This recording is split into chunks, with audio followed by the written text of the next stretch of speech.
co-developed. Yeah, so recording in progress. The agenda has been developed by Circle Economy. So the webinar will be co-facilitated by Blake Robinson from Circle Economy. So before we start, let me remind you a few rules. So first, please let us know who you are by indicating your full name and your organization name. So you can do it just on clicking on the participants button at the bottom of the Zoom window. Then you can find your name on the right-hand side. You get a list. You click on More, on Rename, and then you can edit your name. So as you've noticed, the webinar is being recorded. So we'll share the recording along with the slides and the minutes afterwards. Please stay muted while other people are speaking, and you'll have the opportunity to ask questions in the chats. Do not hesitate also to share like any other interesting experience or link in the chat. It will be facilitated by someone from ICLE. And if you have any issue, please let us know either in the chat or directly by sending us an email. So thank you so much. And the floor is yours, Blake. Thank you, Simon, and good afternoon, everybody. I am Blake Robinson, the city's lead at Circle Economy. And for those of you who don't know us, we are a non-profit impact organization based in Amsterdam, and we have a global reach and a global ambition to try and double circularity by 2032. We arrived at this target when we worked back from the Paris targets for climate change and realized that a doubling of circularity is going to be what's necessary to achieve these goals. To do this, we work on the level of cities, nations, and businesses in interlinked programs that help each of these areas to move forward towards circularity through practical implementation. You may know us for our circularity gap reports, which we conduct at the global, national, and regional level. And we also work in the city space on what we call Circle City scans. And the link with this discussion today is that the Circle City scan is based on the concept of urban metabolism and uses urban metabolism data to help cities to make informed decisions as to where to intervene for the biggest impact in their circular economy strategies. So I'm very pleased today to be joined by my colleagues Electra and Jordi, who will be presenting on our work in Prague and London respectively, and also with our partner organizations with whom we work regularly, UN Environment Programme, Re-London, and Metabolism of Cities. So without further ado, I'm going to go through the agenda for today. Simon, if you can change the slide, please. We'll start with an introduction to urban metabolism from UN Environment. Esteban Munoz will be presenting some of the origins of urban metabolism and where the concept comes from as a basic introduction. That will be followed by a presentation on the Circle City scan that we conducted in Prague. My colleague Electra will be presenting on that, and will be joined by Wojciech from the city of Prague to explain what happened after the process. Following that, we'll have a short Q&A session on both of those presentations, and then a breakout round to discuss in groups some aspects around urban metabolism and various city experiences with regards to the concept. We'll have a short break, and then the second half will be focusing on data and indicators for urban metabolism. My colleague Jordi will be presenting our recent work with Re-London, where we looked at the link between London's food system and carbon emissions. And then our colleagues at Metabolism of Cities, Aristide, will be presenting with Porter on the work that was conducted as part of the City Loops project. Following that, we'll have another breakout group discussing issues relating to data for urban metabolism. And then we'll wrap up at the end with a final reflection and a short presentation from the European Investment Bank on their new Circular Cities Centre, which is very relevant for this topic as well. I will now hand over to Esteban, who will provide an introduction to urban metabolism from the UN perspective. But first, let's do a quick update on the CCD. Sure. So just to let you know quickly, we are now 61 signatories who have been joined recently by the cities of Aachen in Western Germany and Valongo in the Portos region in Portugal. So welcome to both Aachen and Valongo. Quickly also, as you know, we've done a reporting in the last months of 2021. So thank you all of you for the work that has been done. It was quite successful. We have received over 37 reports from different cities. And this is really insightful with a lot of information on projects that you're carrying out, on the challenges that you're facing, the indicators that you're using, and so on. So in terms of next steps regarding this reporting work, all of the individual reports of cities have been shared in a shared folder. So here is the link. We'll share the link in the chat. So you can have a look at other cities' reports. If you're a city, but also a support partner, there are really valuable information in there. And in the next few months, we'll try to valorize this really interesting content in news articles, be it on the website or in the newsletters. And we are also working on a CCD signatory status report to give a good overview of circular economy from a city perspective at European level, and to provide a short overview of the work of each city with half of a page dedicated to each city. So we'll keep you posted on this work. And before we start, a quick warm-up poll to really see where you are in the field of circular economy, where you stand, especially in urban metabolism. So we'll ask you to click to this link. It's going to be shared in the chat. Then to fill in the hashtag CCD. You can also do it directly using the QR code here.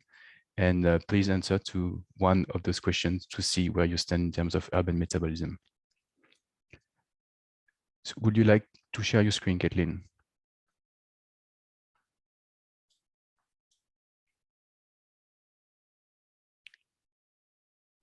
Okay, thanks.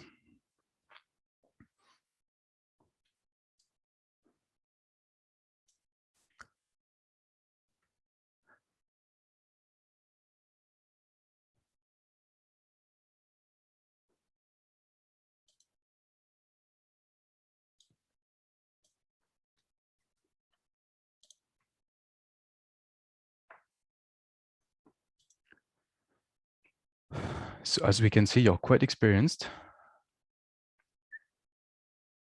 Oh, no, not so much, sorry. It's the other way around.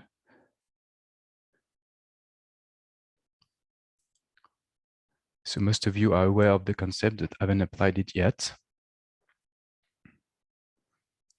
But some also have completed an urban metabolism study, 17%.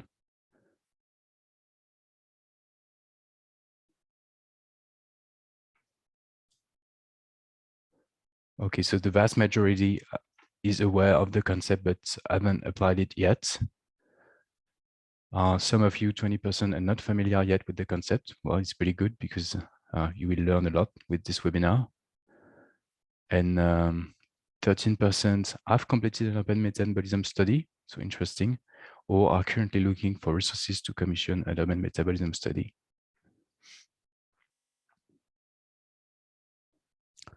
Do you have any comment, Blake? Yeah, that's interesting to see. So the concept is gaining ground. It's been very interesting to see over the last 10 years or so how this concept has grown and how people have become more familiar with it at city level. So it's good to see that there's an awareness of the concept, and also that some cities are either starting to or looking for resources to commission an urban metabolism study. So we're hoping that through today's discussion, we'll help with that familiarity with the concept, and also encourage more cities to start looking at the urban metabolism as a key to creating more circular city. Excellent, thank you. So that's a perfect transition to move to the first. So I'm sharing my screen again. Share screen.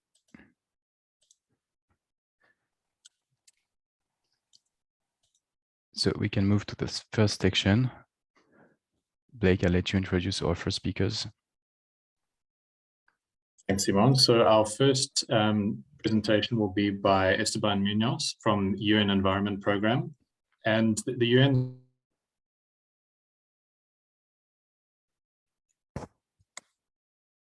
There is no sound, Blake.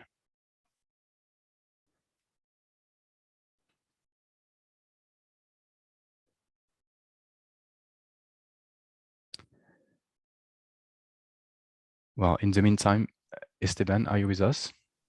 Yeah, can you hear me? Yeah, sure. Would you like us to share your slides, or do you want to do it yourself? Yeah, I think it's easier if you just share the slides. All right, we'll do. Yeah, thanks. Blake, is everything all right? Yeah, the sound's just come back in now. Sorry about that. So as I was saying, the next presentation will be by Esteban Munoz from UNEP.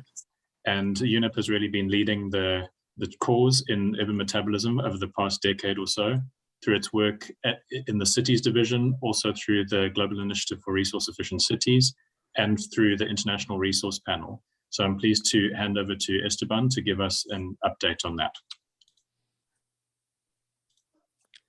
The floor is yours, Esteban.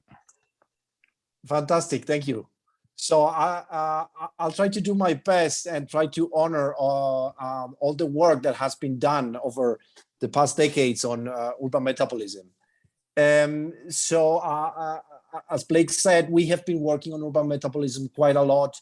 I will try to give a very short overview, a very short history of urban metabolism, and try to put the context or where UNEP is with this concept. So can you go to the next slide, please?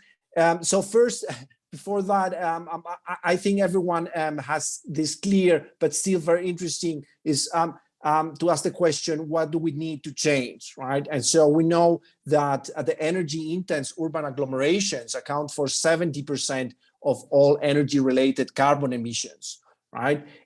From the resource part is very similar. We have from the IRP these very interesting and alarming figures, right? That annual material use has increased from 23 billion tons in the 70s to 70 billion tons in 2010. So we need to address this. We need to understand where the consumption is happening and how can we shift that. Our approach in UNEP, so here, yeah, you can go to the next slide. It's okay, because anyway, I have to be a bit quick on the slides. So this show a little bit the history. I was trying to put this graphically, the history of urban metabolism. On this graph, they start with Wallman in 1965. Of course, there are some academics that will put urban metabolism as a concept that is even older than that. But I believe that Wallman is a very good start because he was the first one that started doing an accounting on urban metabolism. Interesting on this graph is to see that you have different schools of thought within urban metabolism. So you have Marxist ecologists here in the graph at the top. You have industrial ecology that I would say is the dominant school of thought in urban metabolism, and then you have urban ecology. You see, although this graph is a little bit old, from 2014, you see that there has been an explosion in urban metabolism in the last decade. If we go to the next slide, we will be able to see a graph that is very dear to many urban metabolism fans out there. And this, I think, that depicts very clear the concept of urban metabolism, which is to try to represent cities as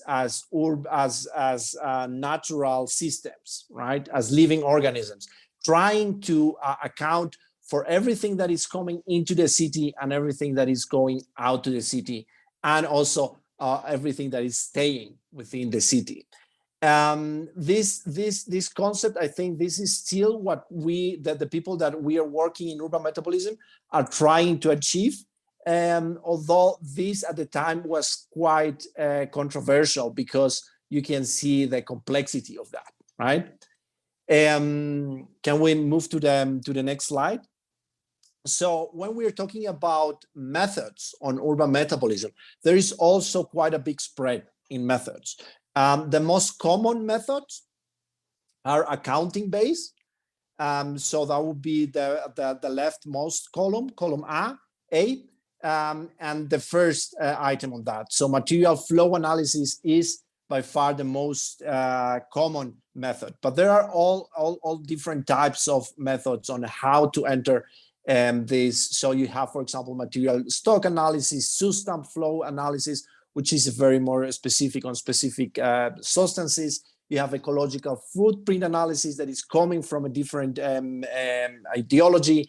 You have the input-output analysis that is more the economic view of this approach. We have been working also with input-output analysis.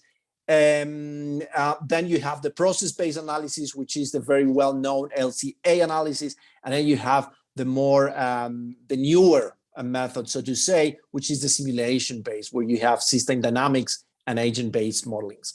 I put here a quote which I think summarizes very good what urban metabolism is. This is from Kennedy et al. From 2007, and it says, the sum total of the technical and socioeconomic process that occur in cities, resulting in growth, production of energy, and elimination of waste. I think that quote has found a lot of echo within the academics in the field.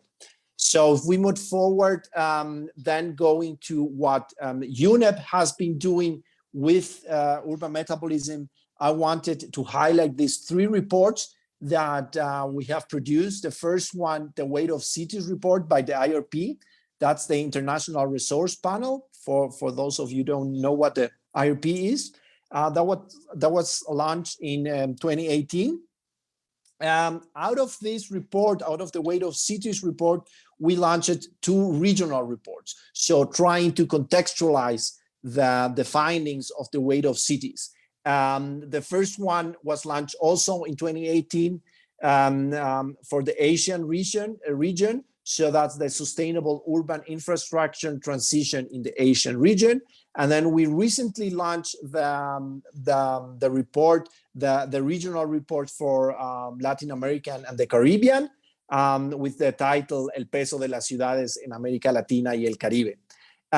All of these 3 reports have at the center methodology and MFA analysis, and material flow analysis. And so urban metabolism, very central for all of these 3 reports. If we move forward, I will tell you a little bit about the work that we have been doing, very close related to urban metabolism, but having a little bit of shift, a shift in the scope of how we have been approaching this topic from a circular economy perspective. So we have developed a process method to calculate the circular jobs in a city. And we put jobs at the center of the discussion because we wanted to have people at the center of the discussion, right? What would be the impact be on the people living in the cities, and not just on material flows. One of the motivations to do that is that we saw the need to scale up the efforts in quantifying resource consumption and demand in cities. So we wanted to do a very simple model to quantify this. And you can see there in the graph the simplicity of this model. We just base all these computations in one single input file, that is the labor force survey. Normally the national level labor force survey that we can break down to city level. You can see here on the model inputs on the lower part that they say MID /sector. That stands for material import dependency. That's one of the indicators that we're using.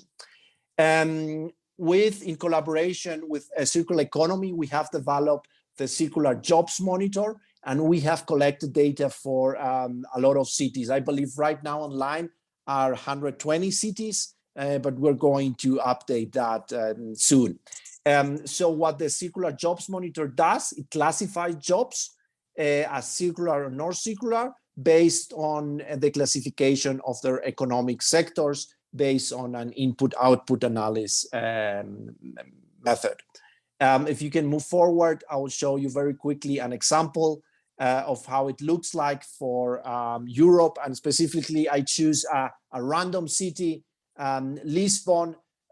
Here, for example, Lisbon is presented with an as having 8.2, as being 8.2 circular, that means that 8.2% of all the local jobs have been classified as circular.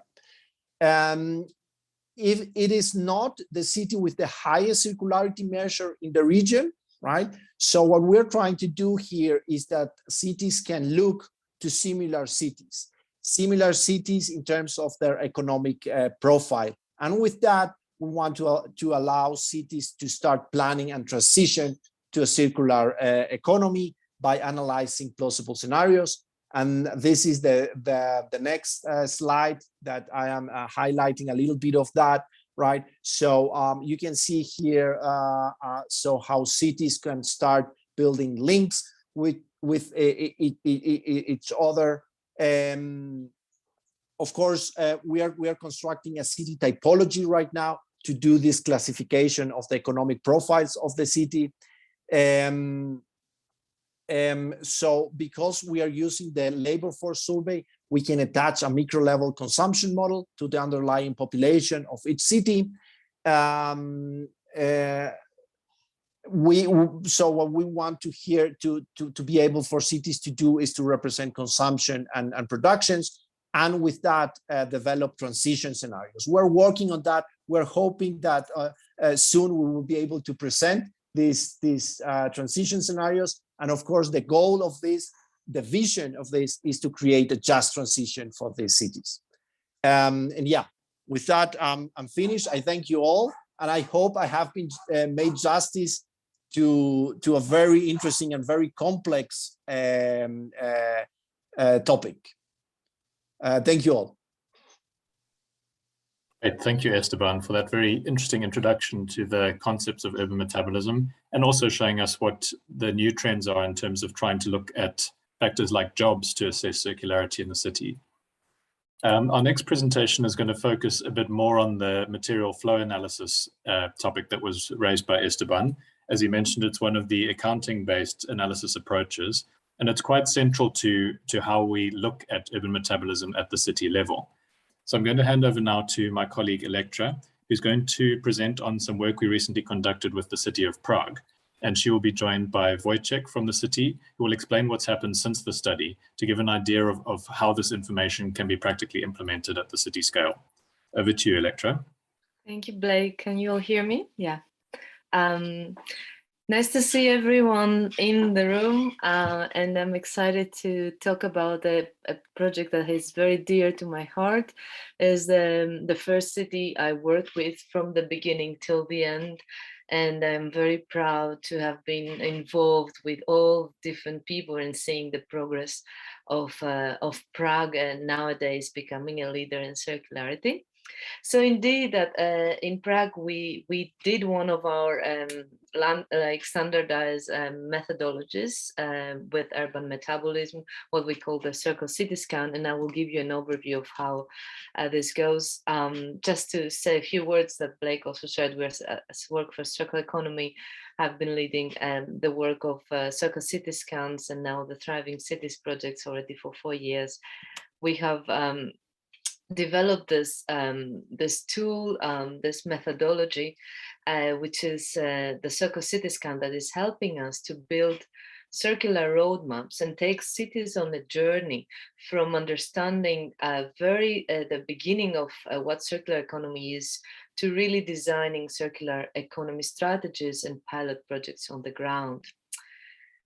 The key principles behind these projects are the multi-stakeholder approach, which is key also for circular transition.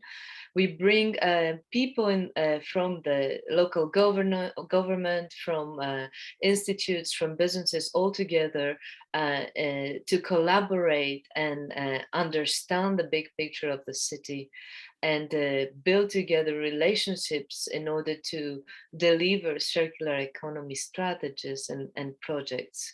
So we're really working with these principles of multi-stakeholder and design thinking, as well as using a lot of data and translating them into meaningful visuals. We have already worked with and applied this methodology in more than 40 cities, and Prague was somewhere in the beginning of this of this work. We started in 2018. And it lasted for a year. But let me give you a bit of a high-level overview of how this works. So this is a methodology that has 4 phases, as we say, and in each phase we do some preparation work, and we also have a workshop with the city and the local stakeholders. We always work with the local organization. In the case of Prague, it was a non-profit organization called INCN, and that Wojtek, who is now with us, was also representing in the city of Prague. And the 4 phases are starting with the socioeconomic analysis of the city, giving a big picture, diving into the materials that flow in the city, what we call the urban metabolism, and really understanding there the quantitative, like the data and the details of how much resources the city consumes. And from there, we move towards ideating and creating circular solutions, and diving towards the end into action plans. So how can we really implement those solutions in practice, in life? So I'm gonna go and show a little bit the results and actually the process for its phase for Prague. And then I will give the floor to Wojtek to really give us a bit of an idea of how all this came to life after the end of the Circle City Scan. So in the first phase, actually, where we are doing what we call the socioeconomic analysis of the city and of Prague, we really looked at which sectors of Prague have the greatest potential for circularity. We really see the big picture of all the economic activities, and we then identify more specific sectors of the great that have most opportunity to become circular. So that means that we break the economy of the city in all different types of sectors and services. And we really see, for example, here, what is the impact of each sector on jobs, what is the value added of each sector, the economic value, what are the emissions that each sector has. And based on that, but also on the lived experience of the stakeholders, we are together brainstorming to prioritize the sectors or the thematic areas, you could also say, that are the ones meant to have most potential for applying circular economy solutions, and either because they have most resource consumption or because they have more innovation momentum. So there is a cooking thinking there happening.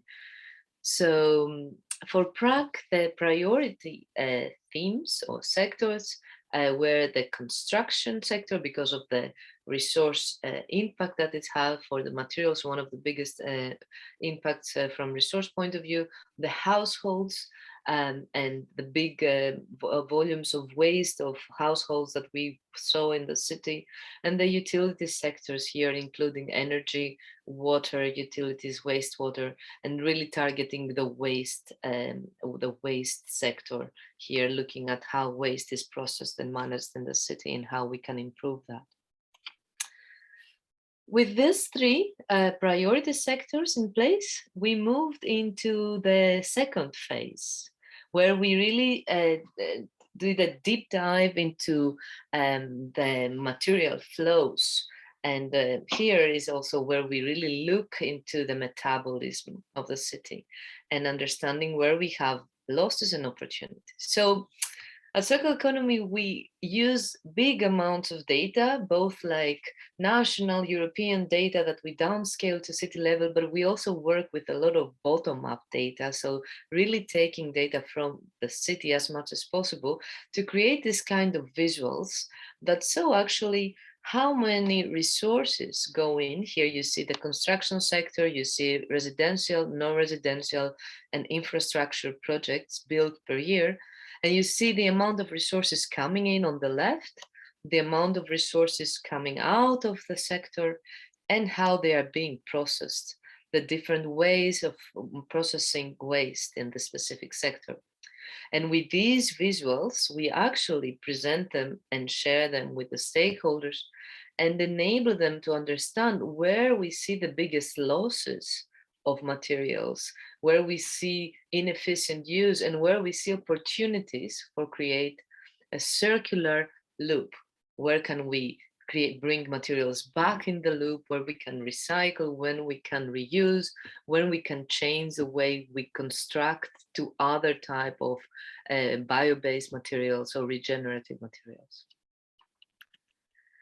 So with this, I give you just an idea of how one of those diagrams for one of the sectors was presented. And having this in mind, going into conversation, we identify specific opportunities for the city. For example, we said we need to focus on the increase of secondary materials, which means reuse materials for construction. So how can we prioritize this opportunity? What can we do in the city? In the third phase, as I said before, is the phase where we really ideate and we really think what circular solutions, all these innovative approaches that exist around the world could be applied for the specific problems of Prague and the specific, obviously, context of Prague. That's how we work. We look at what is out there, what are the global trends. We look at existing activities, how the city is already advancing in innovative, if there is fertile ground, and then we funnel down to prioritize specific circular strategies together again with the local stakeholders. So we were presenting to them a lot of different opportunities for each of those sectors. And then they were prioritizing based on their local expertise and actually really pitching which ones they believe they are more viable or feasible, or which ones they have the biggest potential impact for the city. So the first one that was prioritized by the local groups of stakeholders, and here you can imagine a room full of about 40 people from all these different thematic areas, was the circular tendering criteria. So we noticed that only 10% of materials used in the construction of buildings in Prague are coming from recycled sources. All of, like 90% is all new materials. And we also noticed that the municipality has the capacity to influence 25% of all construction activities. Therefore, we decided that we really need to focus on developing a new set of criteria for building that will allow the implementation also of recycled materials. So a new set of criteria for tenders for all new buildings that will allow the use of recycled materials.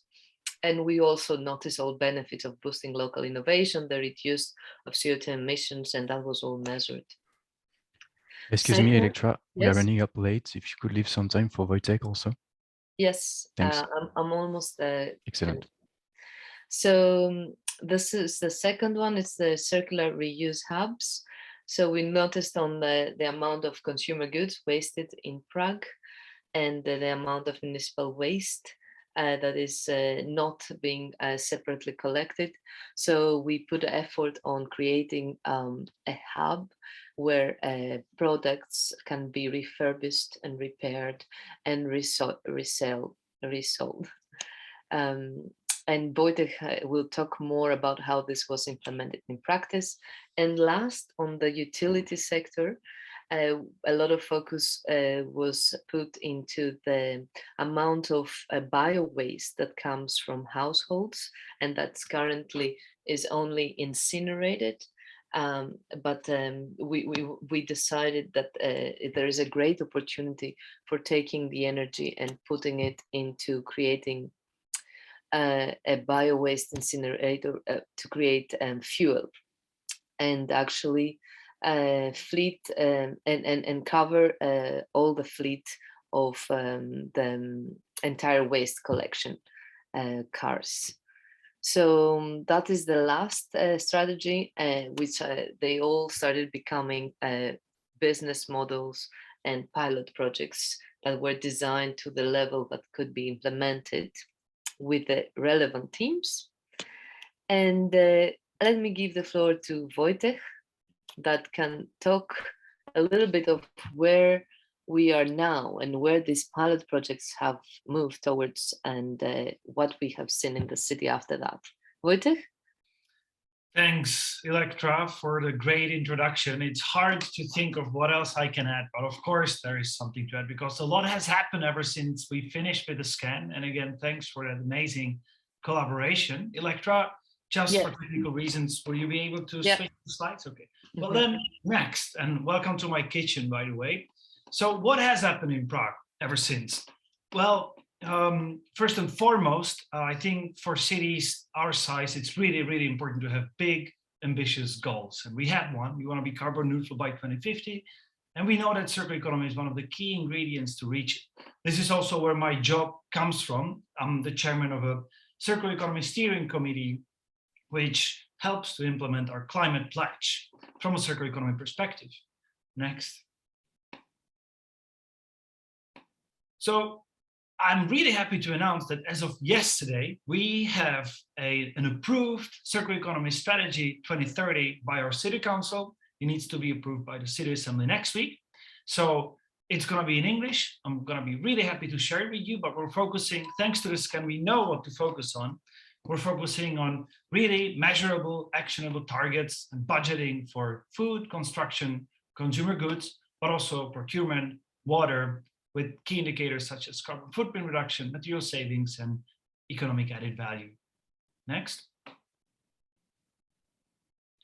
And then when we think of specific projects that happened ever since, I think it's good to keep in mind that we always try to abide by those 3 circular economy principles: minimizing waste, turning waste into resource, and regenerating local ecosystems. So when it comes to the next slide and the next after it, minimizing waste, there, I think we've done a lot because the scan told us there's a huge potential with consumer goods, such as the bulky waste, the wardrobes, the couches, the chairs in your office or household. We want, first of all, we stopped landfilling them because that's what happened with 50,000 tons of that waste every year. And right now we are rolling out a number of pilots from big reuse centers to educational activities. We want to provide innovative and smarter services for the same costs. Next. So one thing that I'm really happy for is our reuse points, which we kind of embedded in these collection yards where people can drop off unwanted and undamaged goods. We upload it online and everyone can pick it up for free at the spot or online. We have 5 of those out of 19 collection yards, and we hope that we'll have 19 soon. Next. We're also working on a big reuse center in, let's say, with a huge inspiration from Sweden. This is from Ratuna. We want to also have that circular economy shopping mall in Prague. It's a bit difficult with the spot, but we're working on it. Next. And then we're also working a lot of waste prevention schemes. We started providing funding for whoever wants to open up a library of things, or for example, open up a zero waste shop. And we have several of those already. And for example, when it comes to single-use items, we have banned the use of non-recyclable, single-use plastic and other items at all the events that requests Prague's financial or communicational support as of 2019. Next. Then we have turning waste to resource. And as Electra mentioned on the next slide, I think if you can go to the next one. We know we have to double our municipal solid waste recycling rate in the next 15 years. So there's a lot to do. A lot of it is about door-to-door collection, changing the way that people pay for waste, but also focusing separately on organic waste. So that's on the next slide. So we, as a first city in the Czech Republic, started with food waste collection from the citizens. I know it's common sense for many, many other cities around the world, but for us it wasn't when we started with the scan. Now it is. Now everyone in Prague, as of 1st of January 2022, can order a free brown bin for organic waste collection all around the Prague. And we're turning it into compost and digestate, but also, of course, best waste is no waste. So we are following it up with the food waste prevention campaigns. Next. We're working on a biogas plant, which we will need for sure to process all these tons, but that's maybe coming in 2026. Next. And when it comes to packaging, there's going to be a lot happening today. This year, we're going to be opening up a state-of-the-art post-separation facility for plastic, metal, and beverage packaging, which will process around 20,000 tons. And it has an amazing return of investment of 5 years. Next. And then when it comes to regenerating ecosystems, there's one really nice project that I would like to end with. And that's, I think, again, one of the most powerful tools that cities have in their toolkit is public procurement. So we thought, okay, what do we own as a city? And then when we thought about food, we realized Prague owns about 1,600 hectares of agricultural land in and around the city. And from 2021, we changed the rules on 500 hectares of that land. So right now, whoever wants to rent it has to abide by eco-certified principles, no pesticides, herbicide, fungicides, but also the use of organic fertilizers. So let me close with the last slide with a couple of advices, which I don't really have time to run you through, but I hope you will have the presentation available to you afterwards. But most importantly, stick to the data, get a vision, get a political buy-in, create specialized departments in the city, become part of local and international networks. And this venue is an amazing example of that. Engage local stakeholders, invest in the most systemic and impactful solutions, which you will get to know thanks to your data and urban metabolism assessment. Don't stop moving, communicate and have fun, and get in touch if you need any more information. Thank you.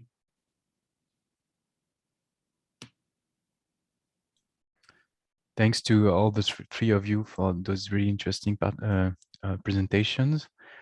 So let's start a short Q&A session. Now I'm going to share my screen again. Do we have any questions here? I haven't seen questions in the chat. There was one question from Guimarães to Sure. Esteban about what a city can do to be involved in your circular jobs initiative to get a page like Lisbon did. May I just jump and answer that question? Yes, please. Yeah, okay. As I said in my presentation, so what we're trying to do is we're trying to do a very simple model. So basically, there is no much to it. So just drop us a line and we'll see if we already have your city on our database. If we don't, we can point it to what type of data we're looking. As I say, is very relatively simple, the input data that we need, and we will just process the data for you and upload to the website. So it's very, very straightforward. Thank you, Esteban. Do we have any other questions here? You can raise your hand, virtually at least. Simon, please. Yeah, a quick question to Electra, maybe, and the circular economy colleagues. You've done these studies in, as you said, I think 40 different cities worldwide now.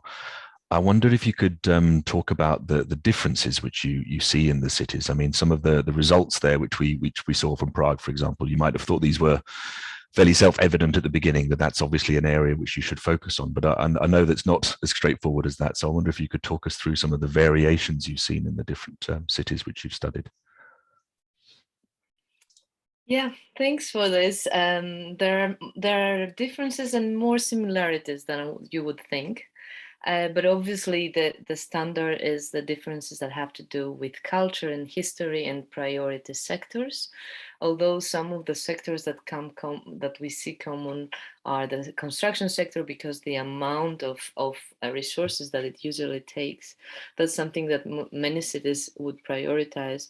But then depending on the type of city, we can see different priority. If they have a big manufacturing history, like with the city of Glasgow, then we would look more on an approach around the industrial symbiosis and how we can see like the reviving of old industries.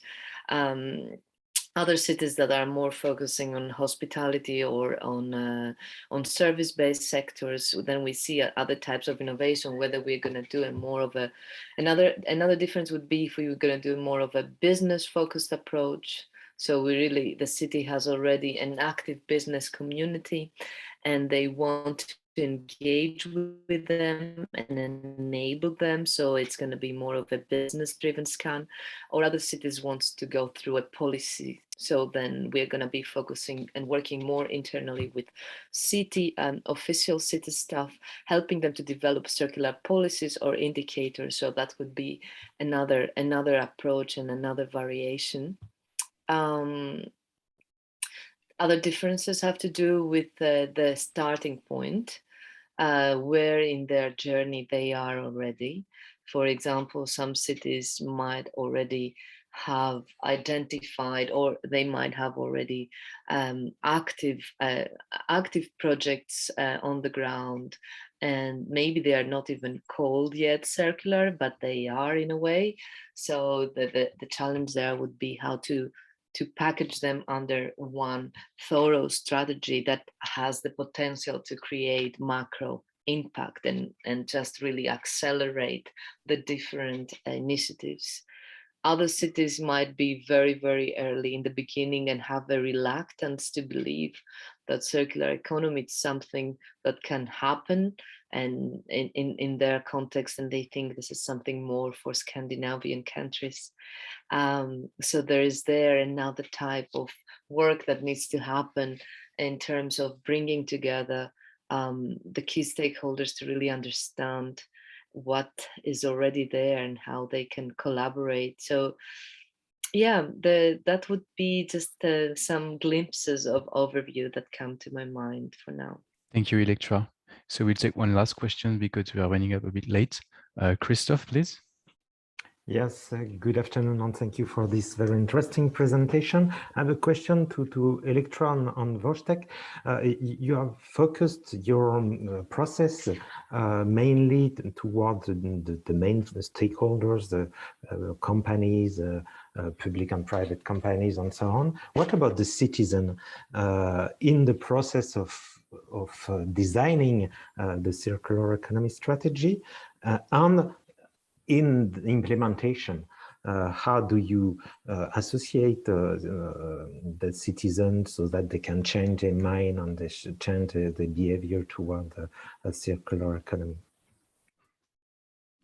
This is one of my favorite questions, and I'm going to briefly answer, and maybe Wojtek can give some more insight. So it's true that the more open and participatory we create a strategy design, the more also potential for success and integration we have in implementation. The way we design the workshops are to a level that is manageable, and we can really pick up certain innovations and let them run. Citizens are usually represented through civil society organizations, especially from the side of households, when we really need to engage with people on the ground in order to ensure the successful delivery of those strategies. Then we really need to work also more on the ground with communication campaigns and civil society groups that can support. At this stage, where you saw the project in Prague, was finishing just before we would pick up this next phase, where stakeholders and citizen groups would start coming more to life. But it's always interesting to see how to manage such journeys in the cities, while including all different groups in a way that is still manageable to create strategies. So I would answer that there are different ways to do it depending on the city. Wojtek, do you have something to say on how citizens are being involved currently? Yeah, really shortly, and thanks for the question. I get it a lot, and to be honest, like I think in general, like Prague is maybe not the leader in stakeholder engagement when it comes to listening to the needs of the society. We're pretty used to do it like top down, which is not optimal, of course. We're trying our best. As Electra mentioned, like the process of the strategy, the scan, there we always had representatives of civil society, NGOs, local clubs, but again, that's quite selective.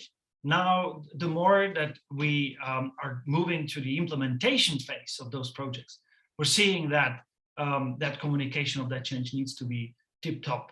and we're spending a lot of money on, communicating those changes, talking to the people, but that feedback loop is not optimal, and that's something we need to work on. So if anyone has some good advice or good cases of practice, I'm really happy to listen to that.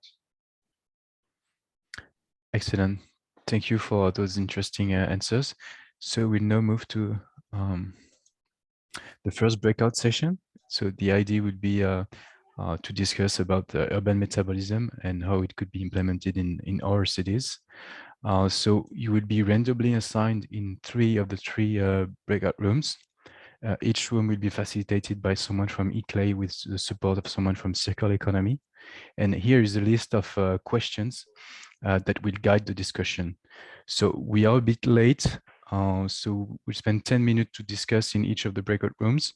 We'll try to be back at 2:03 or 2:05, something. And each facilitator will report back to the plenary. So let's start the breakout room. And if you have any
So the idea now will be to report back from what happened to our respective rooms. So I was in room number 3. So we had some interesting experiences from different cities. The EIT Food, Angelo from EIT Food shared with us an interesting experience, which is the eco food map. So maybe you can share it in the chat, Angelo, so that everybody can have a look to what you developed. We had the testimony from Sarvelio from Porto. So Porto will be speaking then. So I guess Pedro will give a better overview of what you're doing. And then we had Adrian from Métropole du Grand Paris shared his experience.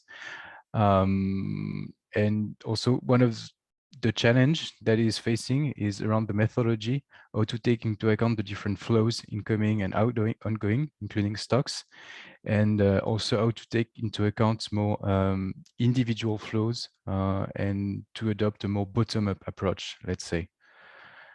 So that was it for the first breakout room. Maybe what about you, Simon and Nikolai?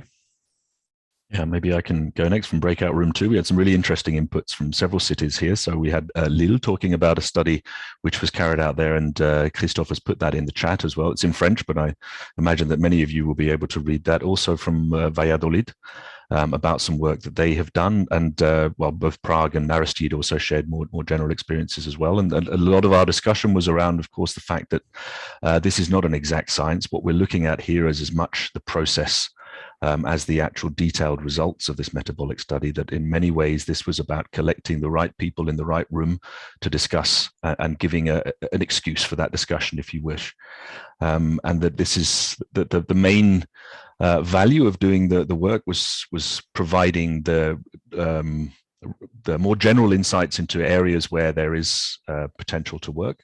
But Christophe was also mentioning that it can be used as a useful way for setting specific objectives as well. A discussion around the trade-off we have between accuracy and completeness of the data that we have, and a discussion around whether this is worth starting at an initial, a smaller site level rather than the whole city level, and the pros and cons of that as well. So lots of really interesting input. Interesting question as well that we didn't have a chance fully to answer at the end from Pavel about the way that those who are going through these studies are selling the results to decision makers in the city, whether this focus is more on the economic opportunities, impacts of what we're doing, if this relates to the environmental and social advantages of this work, for example, as well. Yeah. Thank you, Nikolai. Yes. Thank you. We also had an interesting conversation, interventions from Porto, from Malmö, from Guimarães, and we reflected a little more on the challenges and benefits of such studies, and highlighting a bit the use as a conversation starter, if you will. Also a little bit what Simon said about the getting the right people in the room, making the topic, raising the importance, raising the bar. But we also talked a bit about challenges, about data challenges in particular, about methodological challenges in relation to setting the right boundary, identifying what territories to include, which not to include, etc.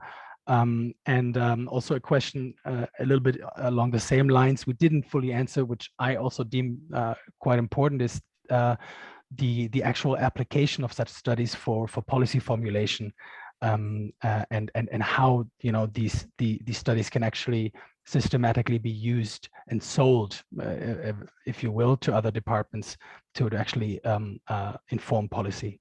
Maybe that's something to address in the next round. Thanks a lot.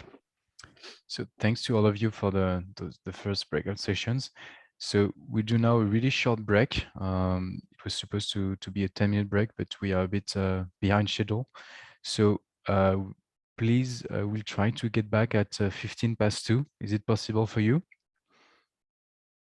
Excellent, thanks. So a short break, and then we've got the second session. Thanks. See you in a minute. Thank you.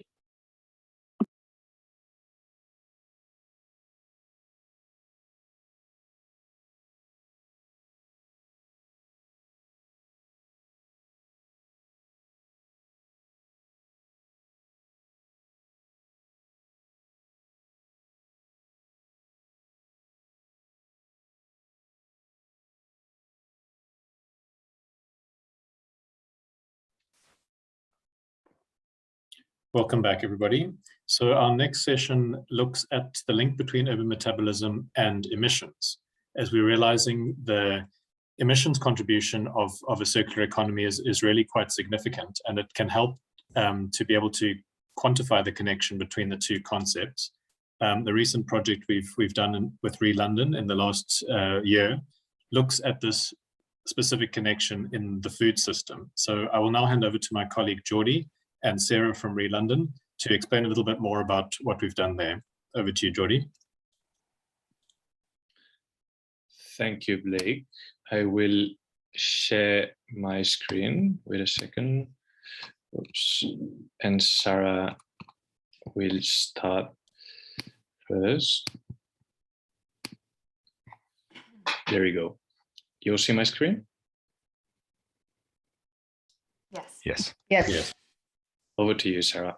Great. Well, thanks for the opportunity to speak about our latest piece of research. By way of introduction, I'm Sarah Malone. I'm Senior Advisor, leading on Research and Analysis at Re-London. For those that aren't aware, Re-London is a partnership of the Mayor of London and London's boroughs to improve waste and resource management in the capital, and also to accelerate the transition to a low carbon circular city. So as Blake's already mentioned, we're going to talk about our latest piece of research on London's food flows and their associated carbon emissions. So Jordi's going to run through the findings, and then I'll talk a bit about how we're actually using the results. But before I do, I want to give a brief overview of why Re-London wanted to conduct this piece of research in the first place. So as you all know, cities have a huge impact on emissions way beyond their own borders. In the case of London, residents are responsible for roughly 12 tonnes of consumption-based emissions for every person every year. And as a city, we're targeted to reduce our emissions to about 5 tonnes per person by 2030. So that's an example of the sort of ambitious objectives that both London and its boroughs have to reduce carbon emissions. However, up until recently, the evidence-based methodologies and tools did not or do not exist to support this transition, or at least to enable us to identify where to focus our efforts. And that's sort of why London worked with Circular Economy, so that we could develop this analytical framework that links the flow of materials within London to their greenhouse gas emissions throughout their life cycle, which we sort of tested with a wide variety of stakeholders in our pilot project for food. Just to note that together with Circular Economy, we will be conducting similar studies for London's other priority sectors, and that includes textiles, plastics, built environment, and electricals. I'll pass over to Jordi to talk through the results for the food research. Thank you, Sarah. And well, hi everyone. And my name is Jordi Pascual, and I work in the cities team together with Electra and Blake. And Sarah was just saying, we did this analysis for the food sector, and we actually took this idea of linking materials and the circular economy to climate change. So this is one of the first studies that aims to do so at a city level using urban metabolism. And what we basically tried to do here is to map all the emissions across the food supply chain for Greater London. As you can see here, from left to right, from primary production, processing, wholesale and retail, food services such as restaurants, cafes, households consumption, and waste management and disposal. So this is what we tried to do, because also we were very well aware that most of these emissions being generated at the city level are being driven by consumption happening at the city itself. So we really wanted to understand and measure all of that. And in order to do so, what we did is to run a material flow analysis where we tried to, as I said, map all the material flows along the food supply chain, but also link them to the greenhouse gases emissions associated to all these material flows, in order to identify emission hotspots, so where most of the emissions were being generated in the system of the food supply chain. Was this in the processing of food, or rather in the distribution of the food within the city? We wanted to really understand that in order to then identify where the main leverage points were in order to create impact, and then build strategic scenarios that could really inform decision-making and policy-making decisions. And the result of that is this very complex visual, which basically tries to embed everything that I just described. From left to right, again, you can see in all these green flows, all the food being entering the food system in Greater London and flowing through all the system all the way till waste management and treatment. And the red flows represent all the emissions throughout London's food system. So we really managed to get this complete picture of the food supply chain on the material side and the emission side. And these are some of the highlights of the results. On the left, we can see that on the London's food system consumption-based emissions is of the range of 15.5 million tons of CO2 equivalent, which is the same as the emissions from the energy use of about 1.8 million houses for a year. And these emissions, 78% of them actually occur outside of London, not within London itself. So consumption happening in London generates a lot of emissions outside the city boundaries. And then finally, the total food loss and waste before reaching households even, it's of the range of 1.3 million tons, which is equivalent to 152 kilograms per capita per year. And the leverage points that we identified, the scenarios that I mentioned, in order to reduce these impacts, these emissions, were three. The first one that we identified was reducing meat consumption by 70%, which could lead to a reduction of food-related consumption-based emissions of 20%. Then reducing food loss and waste by 50%, that could lead London to reduce its food-related consumption-based emissions by 10%. And then finally, making a better use of waste through composting and AD, that could reduce an additional 0.4% of consumption-based emissions in the food supply chain. So in total, 30.4% of consumption-based reduced. But then, once we know this, how we can take action, and this is where I will hand it over to Sarah to present the action that is being taken out of these results of the study. Thanks, Jordi. As I mentioned before, we commissioned this piece of work for London to give us the evidence to inform actions to be taken in the city.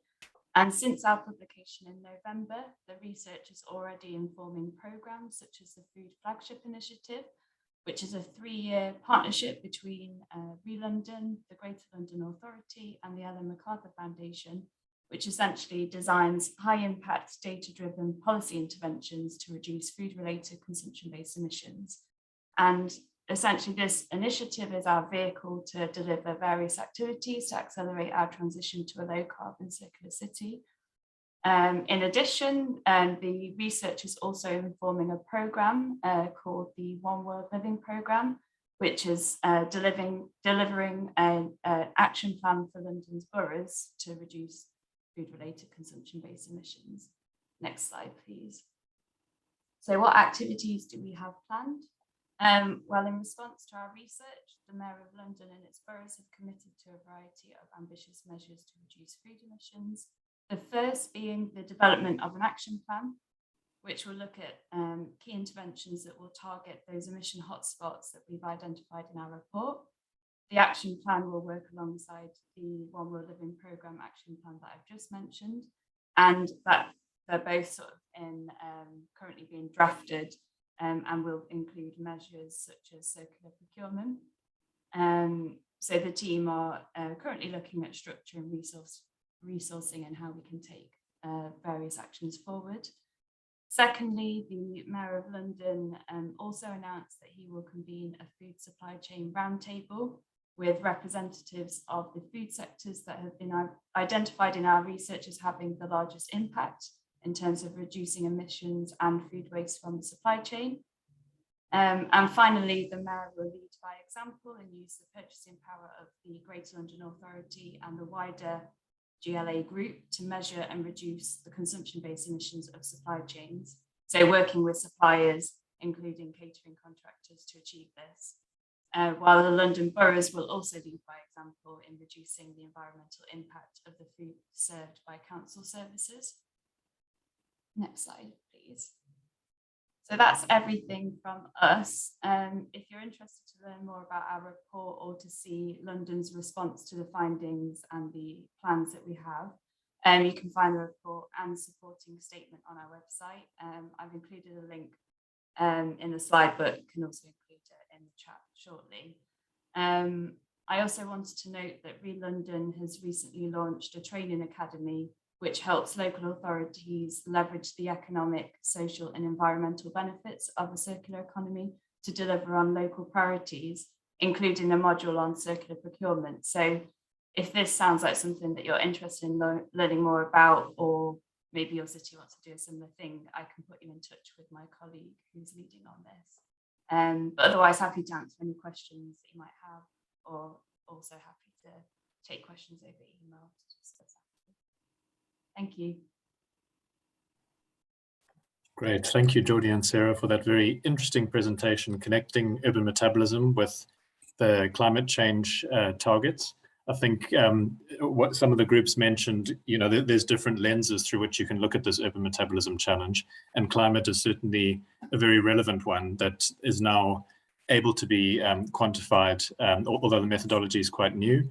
it is something that can be replicated across other European cities to help them develop climate targets relating back to circular economy. I think if there are any questions, please put them in the chat, because for time reasons, we'll need to move on to the next presentation. And next up, we have Aristide from Metabolism of Cities and Pedro from To Go Out Consulting in Porto, who will be talking about the lessons learned from the City Loops project, which looked at urban metabolism in Porto and is, I think, drawing to a close at the moment. I will hand over to Aristide. Yes, thanks a lot, Blake. Thanks a lot, everyone, for meeting. It's great to have everyone around the table and to speak about urban metabolism. While my slides go full screen, I just wanted to share. So I've been doing urban metabolism research for more than 10 years now. I had my PhD on the topic, and one of the interesting and important elements throughout these elements of these years of research was to understand that urban metabolism, there are a lot of efforts all around the planet, but it's all scattered around. It's done by researchers, it's done by consultancies, it's done by cities, but all of the insights are a bit scattered around. And this led us, so myself and many others, to co-fund this Metabolism of Cities platform. And our role is to accelerate the implementation of urban metabolism thinking in policy and practice. And we do that based on our open source and community-led platform that I'm going to show you in a second. So you can find it, of course, online, but the idea is that we generate knowledge of urban metabolism studies. So we dissect existing studies, but we also gather all existing studies that happen.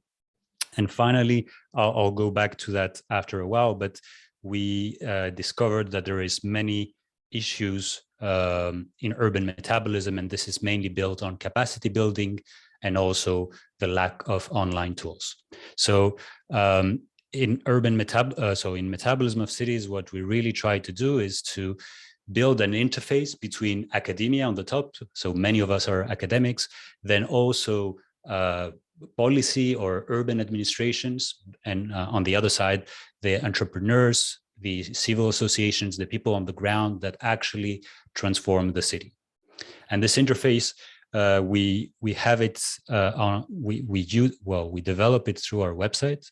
And as you can see here, so these are just some case studies that we have identified. So cities that have done urban metabolism studies. So whenever you're going to download the slides, you have links on the right of the slides where you can then zoom in and see who has done these studies. And apart from gathering and curating knowledge, we also have what we call the Metabolism of Cities Data Hub, which is an online and open source hub where there is more than 90 cities that have a dashboard, an urban metabolism dashboard, and volunteers and cities themselves can upload data within them. So you can see that we have more than approximately 2,000 data sets that are online. There's more than 200 people, a community of 200 people that contribute and upload data to it. And all of this, of course, is for free. So you're more than welcome to use this infrastructure in your pursuit of urban metabolism studies. Now, if you want to zoom into one of the studies, so this is the case of Geneva, but there are many others. So you can have your information stored in many layers of information. And then you can start visualizing. So you can see here, for instance, on the left is energy use, and you can download it as an image and include it into a report, or you can have interactive maps, such as on the right, where you have waste treatment plants, or where do we extract sand and gravel. And so it really helps you as a central place to get all of the information in one place, and also explore it, collaborate with your colleagues, and also use this as a kind of Wikipedia for urban metabolism. So you see on the left, for instance, who uploaded the data, who processed the data, where can we find this information once again, etc., etc. And this brings us to this City Loops project. So we're I think, right a bit more than the middle of this project, and we work with 7 European cities to assess the circularity of their construction and biomass sectors. So that has been carried out already. I'm going to show you some results, and Pedro is going to talk about it as well. And then from now on, we're developing a method, a standard method for measuring the circularity of cities. And I'm going to show you in a second how that will work as well. So similar to our data hub, we have now a City Loops data hub where cities can upload and collect and process their data necessary to measure how circular the cities are and their sectors.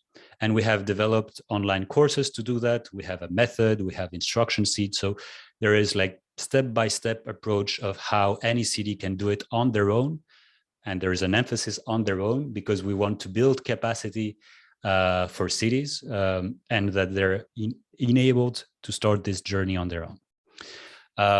We're going to get, so Pedro is going to show that in a second, but this is a case for another city that has carried out their circularity assessment for their own city. This is Mikkeli in Finland.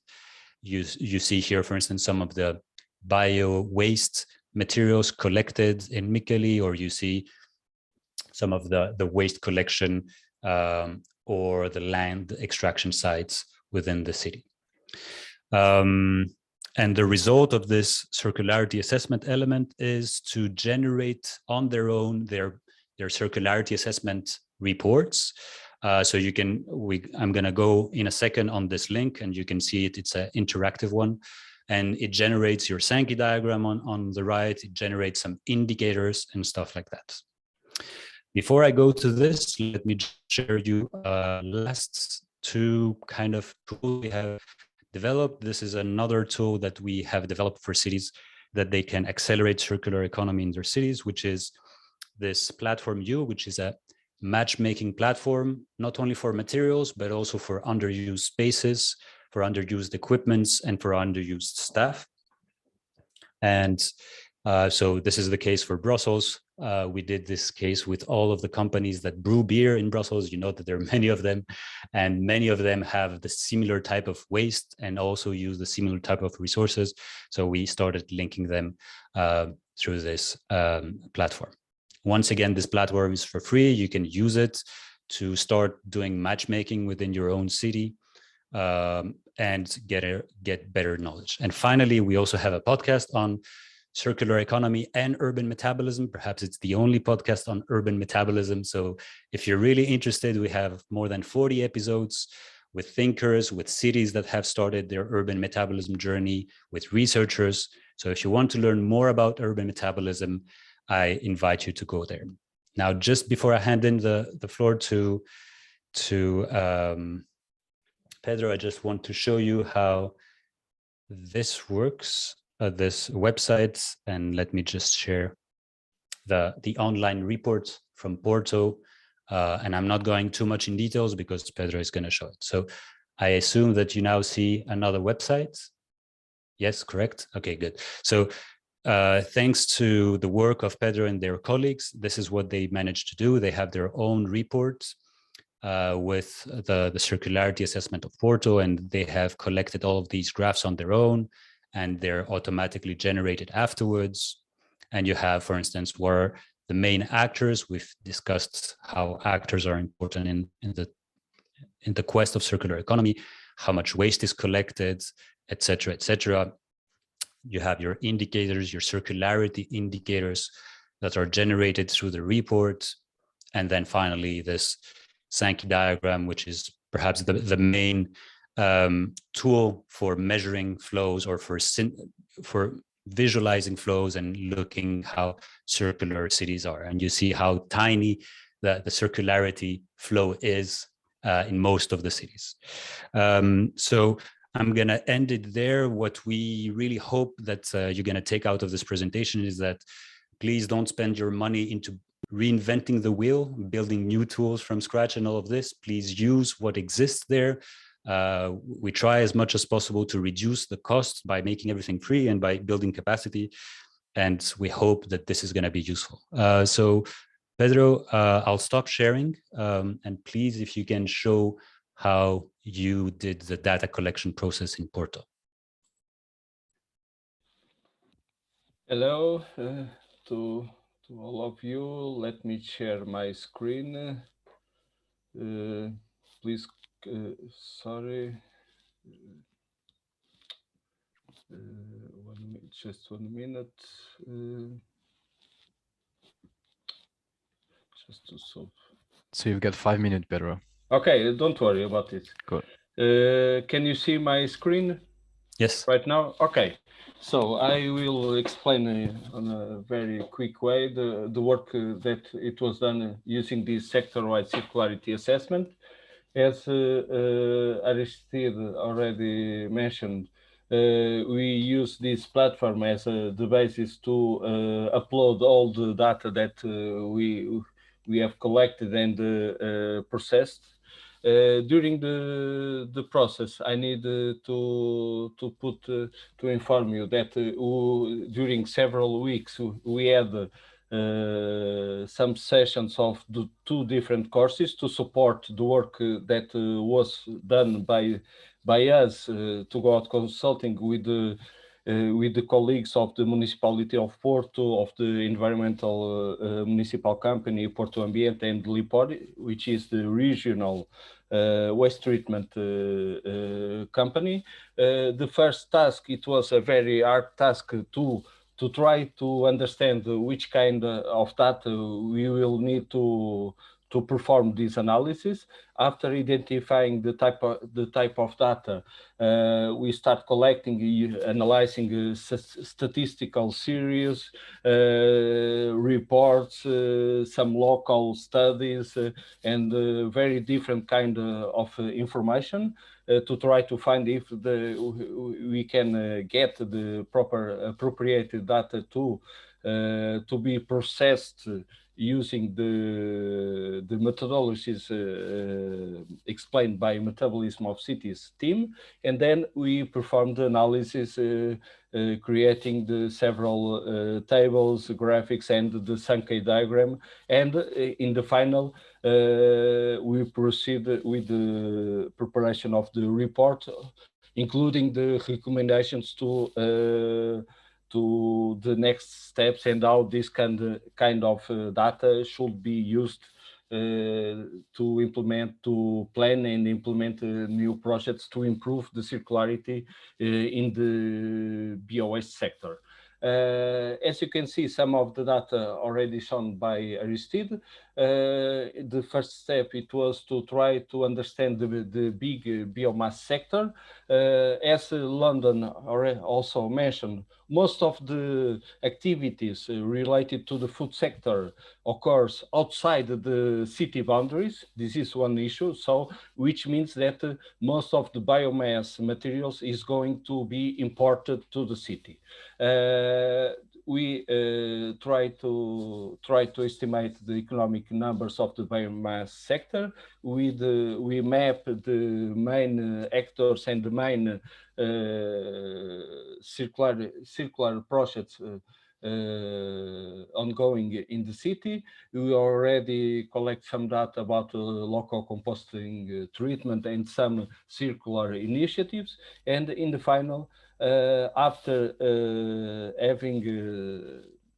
discussing how to overcome several difficulties in trying to get the proper data, because most of the data are not on a city scale. We need to use data at a metropolitan or regional or even national scale, and then we discuss with the Metabolism of Cities team how to downscale, how to use the proper, most appropriated factors to do this downscale exercise, even knowing that we are going to introduce some problems about the quality, the reliability of data on doing that. But we need to have numbers, we need to have these kind of big numbers to try to understand how much circular inside the city the BOS sector is.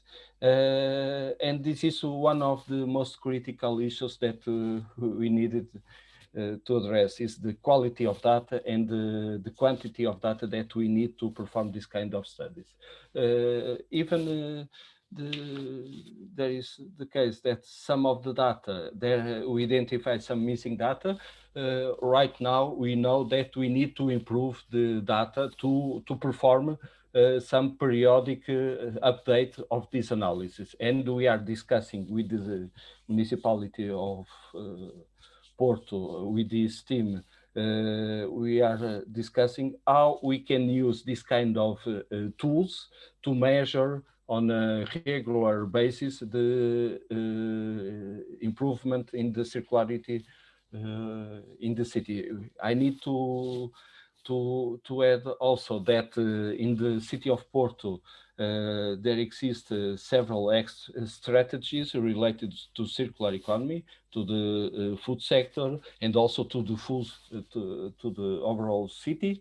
And the key document is the roadmap to promote the circular economy in the city, and we are discussing how we can use this tool, and also the evaluation plan is another tool developed during City Loops projects to measure and to measure the circularity and to be used as a support tools to the policy activities, which will be the next steps during this year. As Aristide already mentioned, we are going to perform a urban circular assessment to all the sectors, not only the BOS sector in the city of Porto, but during this year we are discussing with other municipalities in Porto metropolitan area the replication of this methodology of this urban metabolism study in other cities, in other municipalities.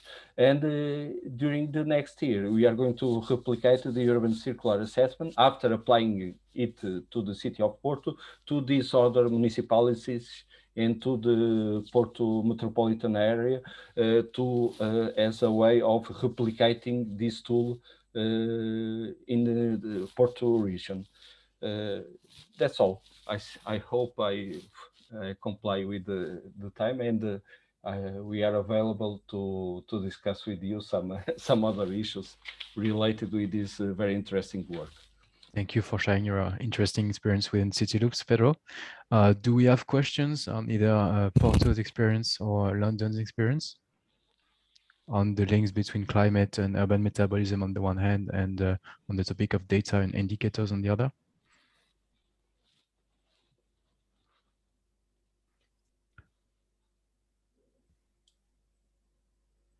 Okay, so it looks like we don't have any questions. So we'll move now to the second breakout session. So I'm going to share my screen quickly. Yeah.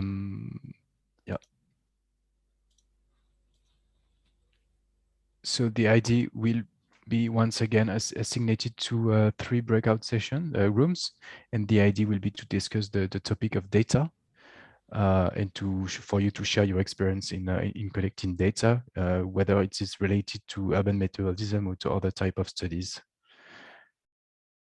So it's the same instructions. We'll discuss the different questions, and then we'll report back to the plenary, and each breakout room will be facilitated by someone from ICLE.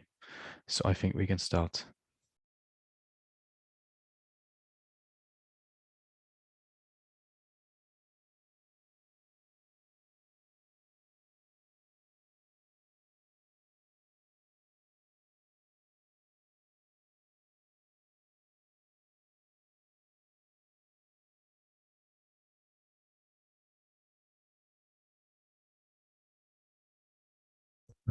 So welcome back, everyone. So maybe I'm going to share first what happened in our breakout room.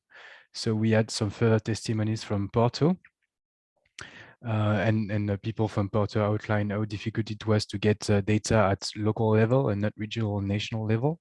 It was also difficult to engage with the private stakeholders and to get data from private stakeholders. And that sometimes, even though you get the data, it's not really easy to really connect it with local consumption. For instance, in the case of Porto, we've got a harbor, And so a lot of food that is imported into Portugal comes through Porto, but is in the end not consumed in Porto. So it can be a bias in the data and in the analysis that is done with the data. We also had an example from Guimarães, who developed a tool to measure its ecological footprint. And here they developed a tailor-made tool, so it was better for them to, they had more accurate results. And finally, we had two interventions from the city of Trikala, who also share its experience. So Trikala is in Greece. And finally, Esteban from the UNEP explained us that sometimes the issue of data, specifically in connection with Global South City, can be really a never-ending issue. And in that case, you need to move forward, and you can't get stuck without the data. And finally, maybe the concluding word was from Jordi from Circle Economy. And it's key to really know what we want to achieve with the urban metabolism study, and that can help in in selecting the right data and in really implementing the study. So clearly having a clear objective: do we want to do a pilot? Do we want to inform policymaking, and so on? So thanks, and I'd be happy now to hear about Simon and Nikolai. Okay, perhaps I go next again. So once again, very short and interesting discussion. Unfortunately, we didn't manage to finish all of our discussion points. Another request from Angelo from EIT Food, once again, to make sure that we are sharing effectively what we're doing. They have also been doing work in this area, and I think, Angelo, maybe you'd like to put your details in the chat here again so you can link up. Further reflections on the point about the accuracy versus the completeness of the data that is collected and is possible to collect. And also a description from Aristide about the way that this is being addressed to some extent within the City Loops tool, in that the data that is being collected and is used is graded. There's given a color coding about the reliability, the accuracy of that data, which of course can be of help when then trying to use this to make policy decisions. The value, of course, of also going through that exercise in terms of identifying data gaps and seeing if that's something that therefore you can alter and adjust going forward. But an interesting reflection in the other direction from Zala from Slovenia, explaining that the National Statistics Agency there no longer collects data at the municipal level. So actually data availability is going backwards in this direction, which is of course not helpful for what we're trying to do. And an offer to see whether this is something that we can collectively try to address as the CCD, and maybe approach Eurostat with some ideas on that. But once again, also we had input from Porto to talk about the value of this exercise that they are going through, and emphasizing now that they are trying to do this with other municipalities in that region. And it's been a very valuable experience for them. So I think this is quite a positive story to come out of this. Yeah, Nikolai. Yes, we reflected a little bit about how data is being stored at municipal level, but also how it should be selected and presented to convince decision makers. Also, there was a comment from somebody in the group that you know, the way data is being presented is a key issue. Also, to convince to make alliances across also political colors in the city council, for instance. And Antwerp shared a story there that they that, you know, their study, the study that Circular Flanders conducted for Antwerp provoked quite a bit of friction and discussion in the council, and is also, I guess the takeaway point is here that, you know, the way this is presented is never unbiased and always serves sort of a purpose, and which can be good or bad. And then we reflected, of course, also on some of the data sets which are difficult to get, for instance, from private companies. And here from Florence, we heard an interesting case or solution to actually oblige companies contractually in tenders to share their data when they are receiving public money, which is of course a very, very good trick, and I assume that some cities do the same. Yeah, but also on the contrary, then from Prague and also others, that you know, when it comes to political decision makers, that you know, sometimes the 80-20 a kind of rule when it comes to data is also sufficient in order to convince and make the case and show sort of tendencies in one direction. Yeah, thank you. Back to you, Simon. Great, thank you so much for sharing your experience with us. So before we wrap up quickly, sorry, we are running a bit late. I'd like to give the floor to Jonas Wistrom from the EIB to present the Circular City Center. So a 2-3 minutes presentation. Would you like me to share your slides, Jonas? No, thank you, Simon. I think we are a bit too late to that. So I will just very briefly summarize what I wanted to say. First of all, a very interesting webinar. Happy to have been part of this discussion, and the presentation is very useful. What we wanted to do is to give a short, brief update on what is happening on the Circular City Center. We have introduced it before in an earlier webinar. In the folder, you will find 5 slides that introduce a bit what, together with circular economy, we are doing in a pilot phase. And we are working a bit on the different work streams, preparing some documents. We are starting up the Circular City Advisory. We are going to have the first webinar that in more detail presents what the Circular City is setting out to do and what we are going to offer. It will be held on the 1st of February between 10 and 11:30. And we will actually send an invite to all of you when we hope that you're able to call in, and then we will have a chance to, in much more detail, tell what are we doing, where are we, what are we planning to do. And it's also an invite for the cities in the CCD that could be interested in participating in this Circular City Advisory that both will help the early stage cities, but also those like some of you that have advanced, you have your strategy, you have your list of projects, and may be interested in discussing opportunities for support, financing-wise, additional advisory-wise, etc. So look for that mail, and then we hope to be able to tell more on the 1st of February, 10 o'clock. Thank you. Thank you very much, Jonas. You can also, for those of you who would like to share also other events or other announcements, please feel free to do it in the chat, so you can also reach out to us to share your events.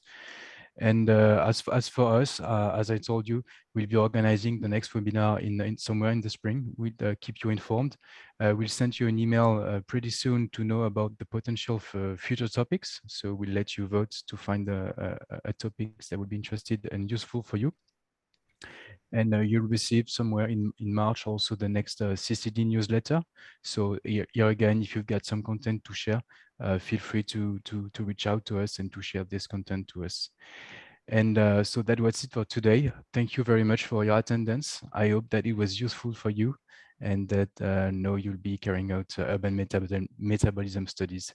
And if you need any further information, if you want to get in touch with the speakers, just do not hesitate to send us an email. Thank you. Thanks, everyone. Thank you. Bye. Thanks, everyone. Bye. Bye. Bye. Thank you, everyone. Bye-bye. Thank you. Bye-bye. Bye. Thank you. Bye-bye. Great webinar. Thanks. And sorry for being late.